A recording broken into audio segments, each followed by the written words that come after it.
Fala galera, tudo bem? Eu sou Júnior Antonini, consultor técnico da The Best Som Performance e hoje tem para vocês uma linha muito legal de caixas acústicas para som ambiente. Sistemas expostos, sistemas de embutir. Fica ligado no vídeo aí, cada modelo explicadinho, confere. Esse é o modelo MK8PG-SC, a caixa de embutir da Mac Pro, alto-falante de 8 polegadas.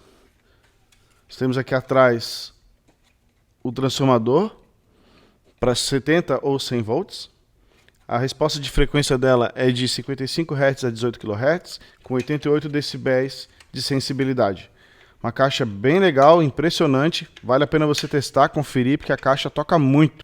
Posso recomendar, com certeza, que fiz várias instalações e elas surpreenderam bastante.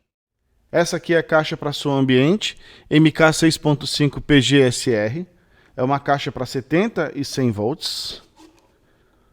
Uma caixa para 10 watts RMS, é um sistema mais simples, para sistemas onde você quer mais um sistema econômico, com uma resposta adequada, mas com boa qualidade. A resposta de frequência dela é de 120 Hz a 15 kHz, e a sensibilidade dela é 92 decibéis, então quer dizer, com pouca potência ela toca com mais volume. É uma caixa bem boa. E temos também o modelo MK6.5PW, branca, e 6.5PK, que é a preta. São caixas com alto-falante de 6 polegadas e meia, com um tweeter de 1 polegada, trabalham tanto em 8 ohms quanto 70 volts e 100 volts. A potência delas é para 40 watts RMS.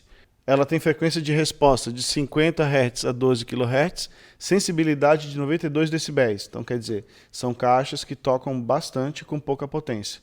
Vocês podem ver que atrás delas também tem aqui um seletor. É um seletor de sensibilidade para você controlar a caixa, tanto para a parte de sinal de 8 ohms, quanto 70 volts e algumas opções para 100 volts. É para você adequar conforme o seu projeto de instalação de som ambiente, para a sua rede, né, de caixas, e te atender muito bem. Essas caixas tocam muito bem, vale a pena conferir. MK6.5PW e MK6.5PK, da Mac Pro.